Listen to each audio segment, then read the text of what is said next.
Thank you very much for that underwhelming response.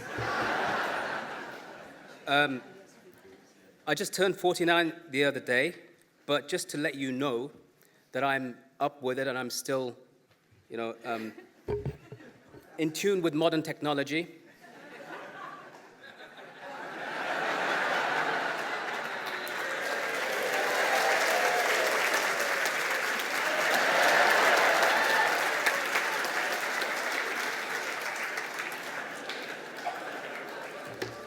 Now let's start.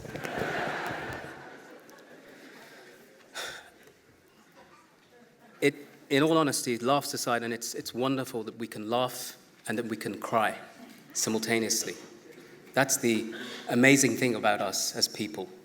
Our vast array of emotions, which I'm feeling right now, and I felt the moment that Januria D'Agosta got up and spoke. I don't know who you are. I've never met you. I didn't even know about your son's case until I saw it on Rob Ferguson's Facebook. And I was shocked. And it broke my heart, not just to hear this story, but to see you stand up and speak. Because it reminded me of my father.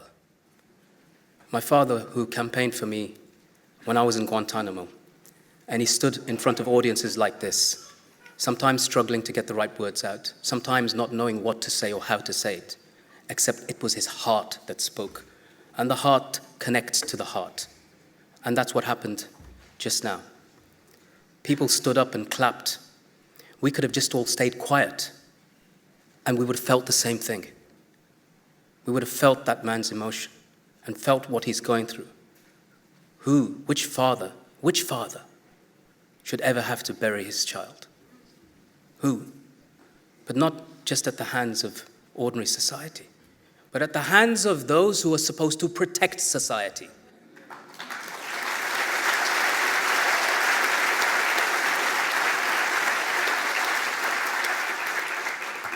I'm telling you now from my own experience, the authorities, my own authorities in this country, the US authorities, their military, their police, their intelligence services, who are supposed to protect us, have been complicit, hand in glove, in abusing people's rights, in sometimes killing, in sometimes torture, in sometimes extraordinary rendition, when our taxes have gone towards paying them to ensure that people like your son are protected.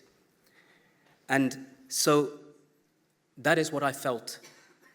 And what I also felt from the response of the people here is that you've been welcomed into a community, welcomed to people. And their arms are opened towards you and embracing you because you are now one of us.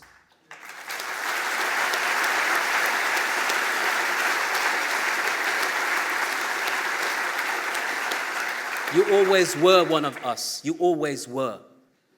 But there was nothing worse than a tragedy like that for us to recognize it. I'm going to quickly touch on some of the things that have happened in relation to we are in a position here right now. I remember last year speaking here at the opening rally, and you also gave me an underwhelming response then too. And I've marked it. Nonetheless, we spoke about the targeting of Jeremy Corbyn and how it'd been called think about this. The guy who could potentially become the Prime Minister of this country, and I hope he does, he's been called a terrorist sympathizer. More times than I have.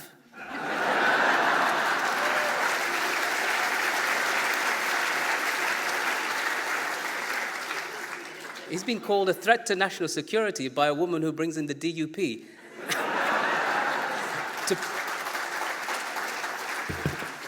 To power share. And think about this, the DUP, whose former leader was once a guy called Peter Robinson, who stood on a platform once after they'd taken over a police station and said, the only response we have to the troubles we face, we have to deal with a stick of dynamite to resolve it. So these are the people now who are going to be determining what is and what isn't an extremist. Exactly. Exactly. Another thing that got a laugh was Britt Smith, our Irish friend who just spoke. And I asked her, we've been told often in Britain about conforming to British values, and if you don't conform to British values, you're an extremist. And I asked her, do you have a sense of what Irish values are? And she said, essentially, what the hell are you talking about? And I don't know whether that's her Irish stoicism or whether it's just the reality. If you were to ask anybody else, say in Finland, or say in Lithuania, or say in Guatemala, or any of these other countries that make up the world that we are also part of, though you wouldn't know it living in Britain. What are their values? Are your values better than anybody else's? And more importantly, can you define them? Because our government, past or present, has been unable to do so. Yet it wants to teach them and impose them upon us and say that if you don't conform to these values, these universal values that we can't define, then you're an extremist. So we're still waiting for that definition, but more importantly, they're trying to bring in a law. You know, they've brought in law after law after law in this country. 14 pieces of anti-terror legislation since 2000. And still, after all of this legislation, after 2 wars to stop terrorism, we have the greatest threat that this country has had in all recent times. And so the question has to be, including the PREVENT program, including all of the anti-terror legislation, including all of the wars, how come we are less safe now than we have ever been in recent history? The answer is because of the Tory government, and I have to say, in the past, New Labour under Tony Blair.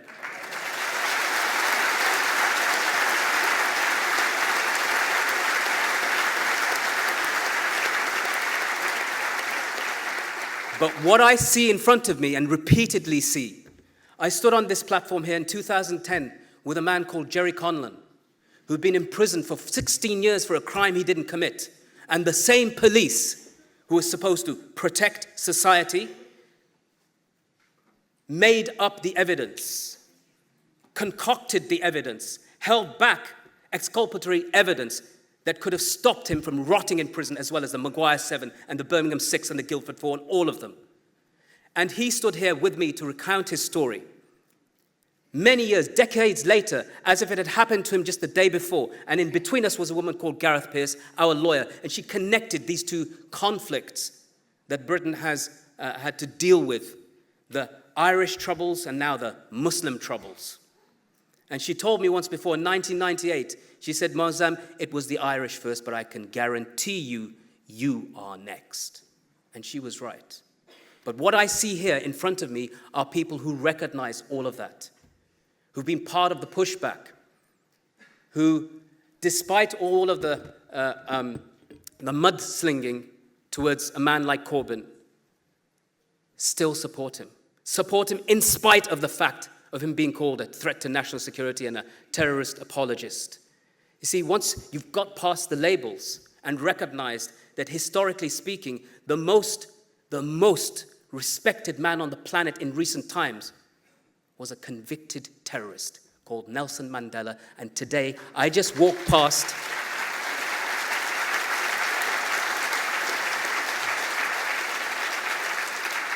and if you had any doubt about it, I just walked past his statue today in Parliament Square.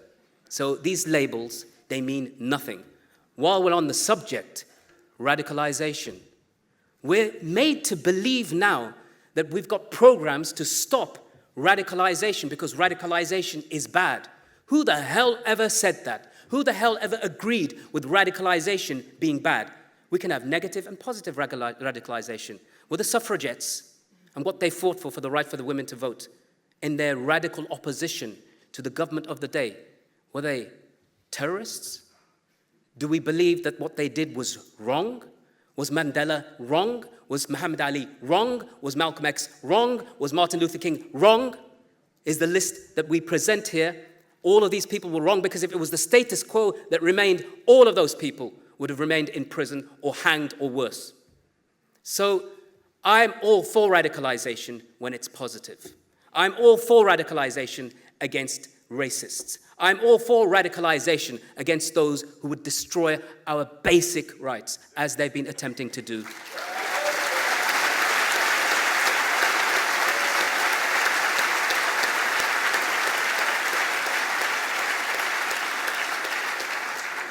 You know, I wrote a whole load of notes, but because I can't read my own writing, I've actually just made all of this up as I went along.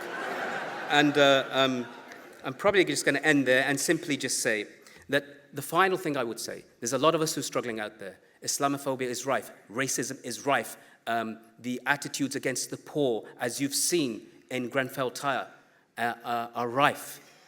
But what we have seen is an outpouring of support. Different creeds, different colors, different cultures, different backgrounds, different faiths and none, all coming together, recognizing one another's struggles. That's really important, that we recognize one another's struggles. And if we feel too afraid from the authorities because of whatever they're threatening with us, then at least support those who do stand up, because it's on your shoulders that some of us can stand. And if you pull yourselves away, we fall. So we require your support, we require your help, and we require your response, like us, to be one of resistance and standing firm in the face of oppression. Thank you very much.